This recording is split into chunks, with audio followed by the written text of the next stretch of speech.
नमस्कार प्यारे दोस्तों, कैसे हो आप सभी लोग। स्वागत है आपके अपने चैनल ग्रो स्टडी पे। जैसे कि आप जानते हैं कि हमने एक साइंस की सीरीज चला रखी थी जिसमें हमने प्रोटीन पढ़ लिया, कार्बोहाइड्रेट पढ़ लिया, वसा पढ़ लिया। तो आज पोषक तत्वों में एक टॉपिक और बचता अपना हुआ है विटामिन। ठीक है, मैंने आपको पहले जो भी बताए थे उसमें मैंने आपको बताया था कि हर चीज के बनने होने से हमें एनर्जी मिलती है। क्या मिलती है? एनर्जी। लेकिन ये एक ऐसा पदार्थ है या फिर एक ऐसी पोषक तत्व में आता है, इससे कोई एनर्जी नहीं मिलती हमारे शरीर को। इसका कार्य क्या होता है? सबसे बड़ा कार्य होता है कि ये शरीर में रासायनिक क्रियाओं के लिए उत्तरदायी होता है। रासायनिक क्रियाओं का मतलब नहीं समझे? जैसे कि हमने केमिस्ट्री में पढ़ा था कि कोई केमिकल रिएक्शन कराने के लिए हमें उत्प्रेरक की आवश्यकता होती है। उसी प्रकार हमारे बॉडी के अंदर रासायनिक क्रियाएं होने के लिए, यानी खाने का डाइजेस्ट होने के लिए या फिर कोई डिजीज से बचने के लिए, तो उन सब के लिए हमें किसी एलिमेंट या फिर किसी उत्प्रेरक की आवश्यकता होती है। तो उसका काम करता है विटामिन। ठीक है, अब विटामिन की बात करते हैं तो विटामिन सबसे पहले किसने दिया? विटामिन सबसे पहले दिया था सी फंक ने। किसने दिया था? सी फंक ने। अब इसमें प्रॉब्लम की बात यह है कि बहुत से लोग इसी को सब देने वाले मानते हैं, इसी को खोज करते मानते हैं, लेकिन एग्जैक्ट खोज करता होता है इसका हॉपकिंस। हॉपकिंस कौन होता है? हॉपकिंस। तो आपको ये देखना है कि एग्जाम में अगर आपको सी फंक और हॉपकिंस दोनों मिले तब तो आपको हॉपकिंस लगाना है, और ना तो सी फंक लगाना है आपको। लेकिन ये बहुत कम हो सकता है, 1% चांस बनता है, 1% चांस बनता है कि ये पूछा जाए, यही पूछा जाएगा आपसे। ठीक है, इसके अलावा बात करते हैं तो टाइप्स की बात करते क्या हो गया बता दिया। ये कार्बनिक पदार्थ होते हैं, क्योंकि मैंने आपको बताया सारे पोषक तत्वों में कार्बन, हाइड्रोजन, ऑक्सीजन होते हैं। ये कार्बनिक पदार्थ से बने होते हैं। ठीक है, इसके अलावा इनसे कोई ऊर्जा नहीं मिलती। ठीक है, इसके बाद बात करते हैं तो ये शरीर में रासायनिक क्रियाओं के लिए उत्तरदायी होते हैं। मैंने आपको बताया कि ये उत्प्रेरक का कार्य करते हैं। इसके अलावा बात करते हैं तो विटामिन भी दो तरह के होते हैं। एक तो वसा में जो सॉल्युबल होते हैं, एक वाटर सॉल्युबल, यानी एक जो फैट सॉल्युबल जो वसा में घुलनशील हो और एक जल में घुलनशील हो। ठीक है, तो बात करते हैं वसा में घुलनशील। तो सबसे पहले बात करते हैं वसा में घुलनशील। तो वसा से आप मान सकते हो कि एक गिलास में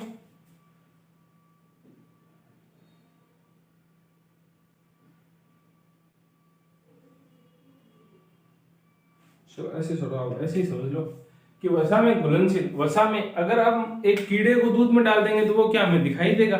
नहीं दिखाई देगा ना। तो वसा में घुलनशील ए डी ई के, vitamin A, vitamin D, vitamin E और विटामिन के, ये 4 विटामिन ऐसे हैं जो वसा में घुलनशील होते हैं। ठीक है, ये वाटर सॉल्युबल नहीं होते, ये फैट सॉल्युबल होते हैं। इसके अलावा बात करते हैं तो जल में घुलनशील। तो जल में घुलनशील के लिए विटामिन बी व सी, विटामिन बी व सी ये जल में घुलनशील होते हैं। ठीक है, इसके अलावा बात करते हैं तो जो विटामिन जल में घुलनशील होंगे तो मूत्र भी एक जल का ही रूप है। मतलब ये हो सकता है इसमें कुछ केमिकल चीजें और आ जाती है, खतरनाक रासायनिक हो जाते हैं, लेकिन ये भी देख चलिए तो ये विटामिन क्या होते हैं, हमारे बॉडी से बाहर निकल जाते हैं। ये हम जैसे पेशाब करते हैं या फिर गर्मियों के में हमारे पसीना आता है तो उसके साथ विटामिन बी व सी निकल जाता है। इसीलिए लोग कहते हैं कि हमें गर्मियों के दिन में ज्यादा से ज्यादा विटामिन बी व सी लेना चाहिए। ठीक है, इसके अलावा बात करते हैं तो हम अब एक चीज और बता देता हूँ। तो मैंने आपको वसा में बताया था कि जो एडिपोज ऊतक होता है वो वसा को स्टोर करता है, यानी एडिपोज ऊतक क्या करता है? वसा को स्टोर करता है। तो जहां एडिपोज ऊतक होगा वहां पे ये भी होंगे, यानी विटामिन ए डी ई के का स्टोर कौन करता है? एडिपोज ऊतक। कौन करता है? एडिपोज ऊतक। ठीक है, अब इसके अलावा बात करते हैं एक एक विटामिन। तो विटामिन ए की बात करते हैं, सबसे पहले वसा में सॉल्युबल की बात करते हैं, विटामिन ए। ठीक है, विटामिन ए ये क्या होता है कि इसका रासायनिक नाम होता है रेटिनॉल। मैं आपको ट्रिक भी बताऊंगा सारों के आगे। विटामिन ए का रासायनिक नाम होता है रेटिनॉल। क्या होता है? रेटिनॉल। ठीक है, इसके स्रोत होते हैं, इसके मेन स्रोत होते हैं, सबसे ज्यादा मुख्य स्रोत ये दो ही होते हैं। मतलब किस स्रोत से बनेगा तो इन दो ही से बनेगा, तीसरे से नहीं बनेगा। ये इनके सबसे मेन इंपॉर्टेंट स्रोत होते हैं गाजर व हरी मिर्च। आपने देखा नहीं होगा कि बहुत से लोग हमें सजेशन देते हैं कि आपको लाल मिर्च नहीं खानी चाहिए, आपको हरी मिर्च खानी चाहिए। तो गाजर व हरी मिर्च इसका मुख्य स्रोत है। इसके अलावा बात करते हैं तो विटामिन ए हमारी आंखों के लिए बहुत अच्छा होता है। अगर इसकी कमी हो तो हमारी आंखें खराब हो जाती है, तो उससे आंखों से संबंधित रोग होते हैं, जिसमें सबसे पहले बात करते हैं रतौंधी, जिसे नाइट ब्लाइंडनेस भी कहते हैं, यानी इंसान को नाइट में दिखना कम हो जाता है। इसके अलावा बात करते हैं जीरोप्थेल्मिया। इसमें क्या होता है कि इसमें इंसान कितना भी रोले उसके आंसू नहीं आते, उसकी क्या लेक्रिमल ग्रंथि है ना वो खत्म हो जाती है। ठीक है, इसके अलावा बात करते हैं vitamin D. Vitamin D vitamin D का नाम होता है कैल्सीफेरॉल। क्या होता है? कैल्सीफेरॉल। कैल्सीफेरॉल यानी इसमें ये कैल्शियम के लिए उत्तरदायी होता है। तो ये हमारी हड्डियों बोन्स के लिए उत्तरदायी, उनको मजबूत रखने के लिए उत्तरदायी होता है। ये हमें कहां से मिलता है? ये हमारे सूर्य से मिलता है। हमारी त्वचा भी जो सूर्य से जो किरणें हमारी त्वचा पर पड़ती है तो हमारी त्वचा विटामिन डी का निर्माण करती है। ठीक है, तो इसकी कमी से हमें रिकेट्स और ऑस्टियोमलेसिस रोग होता है। रिकेट्स रोग बच्चों में होता है जिसमें हड्डियां इनकी हड्डियां मुड़ जाती है, एक दूसरे की हड्डियां मुड़ जाती है, मतलब एक प्रॉपर शेप में नहीं होती।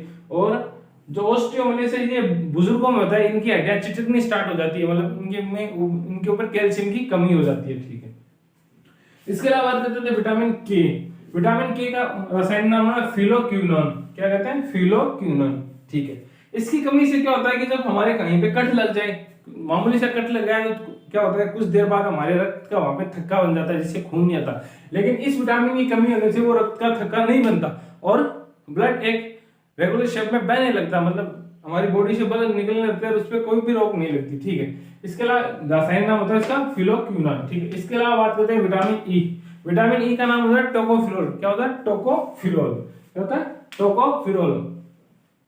इसकी कमी से नपुंसकता और बांझपन, नपुंसकता यानी मर्द में स्पर्म का बनना बंद हो जाता है, जो पुरुष होते हैं उनमें स्पर्म का बनना बंद हो जाता है, और महिलाओं में बांझपन यानी जो फर्टिलाइजर की उनकी जो क्षमता होती है वो खत्म हो जाती है। ठीक है, इसके अलावा बात करते हैं विटामिन सी। विटामिन सी का रासायनिक नाम होता है स्कार्बिक अम्ल। क्या होता है? स्कार्बिक अम्ल। इसमें क्या होता है कि जो मेन इंपॉर्टेंट स्रोत होता है वो होता है इसका खट्टे फल, यानी आप जितने ज्यादा खट्टे फल खाओगे उतना ज्यादा ये स्कार्बिक अम्ल बढ़ेगा। आपने लड़कियों में देखा, लड़कियों की त्वचा थोड़ी सॉफ्ट होती है। क्यों होती है? क्योंकि लड़कियों की खट्टे चीजें बहुत पसंद होती है, इसकी क्या उनकी चमड़ी थोड़ी सॉफ्ट होती है। ठीक है, अब रोग क्या होता है इसमें? एक तो स्क्रवी होता है जिससे हमारे मसूड़ों से सूजन आ जाती है, मसूड़ों से खून आने लगता है। ठीक है, इसके अलावा बात करते हैं तो इसकी कमी से क्या हमारे शरीर पर कोई घाव लग जाए तो वो घाव बहुत धीरे धीरे बढ़ता है। तो विटामिन सी का रासायनिक नाम क्या होगा? स्कार्बिक अम्ल। और रोग क्या हो गया? स्कर्वी, मसूड़ों से खून आना, घाव धीरे धीरे बढ़ना, और स्रोत क्या हो गया? खट्टे फल। ठीक है, अब इसका मुख्य स्रोत पूछे तो वो होगा इसका आंवला। ठीक है, इसके अलावा बात करते हैं एक विटामिन और उसका हमारा विटामिन बी। विटामिन बी को अकेला विटामिन नहीं है, ये पूरा कॉम्प्लेक्स है, यानी इसमें 6-7 विटामिन है जो पूरे विटामिन है, 6-7 विटामिनों का एक संघ है। ठीक है, तो इसमें इस तरफ ये विटामिन लिखे हैं, यहाँ पे इसके रासायनिक नाम, इससे इसके रोग लिखे हैं। तो सबसे पहले बात करते हैं विटामिन बी1 की। विटामिन बी1 का रासायनिक नाम होता है थायमिन। क्या होता है? थायमिन। मेरे साथ बोलिए आप, विटामिन बी का नाम होता है थायमिन, विटामिन बी1 का नाम होता है थायमिन, और इसकी कमी से रोग होता है बेरीबेरी। क्या होता है? बेरीबेरी। ठीक है, विटामिन बी का रासायनिक नाम होता है राइबोफ्लेविन। क्या होता है? Riboflavin, riboflavin. ठीक है, इसके और विटामिन बी को विटामिन जी भी कहते हैं। क्या कहते हैं? विटामिन बी को विटामिन जी भी कहते हैं। ठीक है, इसके बाद बात करते हैं विटामिन बी3 की। विटामिन बी3 इसको नियासिन कहते हैं, और इसकी कमी से पेलाग्रा रोग हो जाता है। पेलाग्रा रोग हो जाता है। विटामिन बी3 का रासायनिक नाम नियासिन, कमी से pellagra. Vitamin B five pantothenic acid. Vitamin B five को पेंटोथेनिक अम्ल कहते हैं, इसकी कमी से अल्जाइमर रोग हो जाता है। क्या हो जाता है? अल्जाइमर रोग होता है। विटामिन बी5 में देखो आपको 5 को क्या कहा जाता है? पेंट। क्या कहा जाता है? केमिस्ट्री में 5 को क्या कहते हैं? पेंट। तो बी5 यानी पेंटोथेनिक अम्ल। विटामिन बी6 को कहते हैं पायरोडॉक्सिन। क्या कहते हैं? पायरिडॉक्सिन या फिर पायरोडॉक्सिन, एक ही है। अगर इसकी कमी से एनीमिया रोग होता है, मैं आपको बताऊंगा आगे एनीमिया क्या होता है।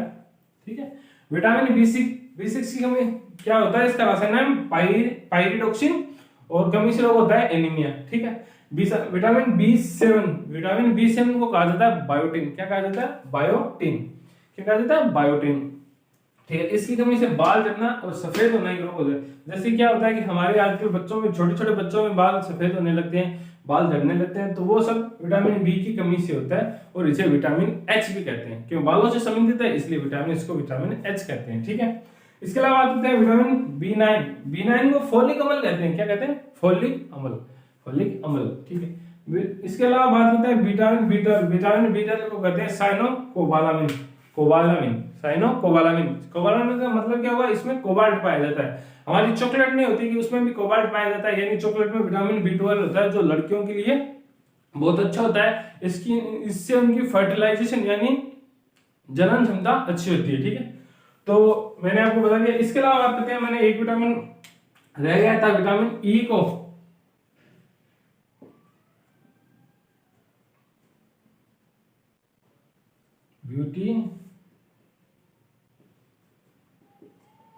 ब्यूटी विटामिन भी कहते हैं, यानी विटामिन ई को ब्यूटी विटामिन भी कहते हैं। इसके अलावा बात करते हैं, तो मैंने आपको अभी कुछ बताया था कि विटामिन डी हमें ऐसे थोड़ी है कि सूर्य के आगे जाके ऐसे मुंह खोल के खड़े हो गए तो हमें विटामिन मिला, ऐसे नहीं होता। जो सूर्य से किरण आती है वो हमारे जो बॉडी में पड़ती है और बॉडी विटामिन डी का जनरेट करती है। तो कहां पे हुआ? शरीर में हुआ।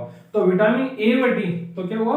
विटामिन ए व डी का निर्माण हमारा शरीर करता है। हम स्रोत तो जरूर लेते हैं लेकिन निर्माण हमारा शरीर करता है। ठीक है, इसके अलावा बात करते हैं तो रक्त की कमी, एनीमिया बताया था मैंने आपको, एनीमिया बताया था। एनीमिया का क्या मतलब है कि लो आरबीसी, यानी आरबीसी की कमी को एनीमिया कहते हैं। तो आरबीसी यानी जो गर्भवती महिलाएं होती है इनमें ब्लड की कमी, या फिर किसी महिला में ब्लड की कमी हो ना, तो उनको विटामिन B6, B9 और B12 दिए जाते हैं। कौन कौन से दिए जाते हैं? B6, B9 और B12। ठीक है, रक्त की कमी में विटामिन B6, B9 और B12 दिए जाते हैं। तो ठीक है प्यारे दोस्तों, कैसा लगा आपको कमेंट करके जरूर बताना और चैनल को लाइक और शेयर जरूर करना। जय हिंद, जय भारत।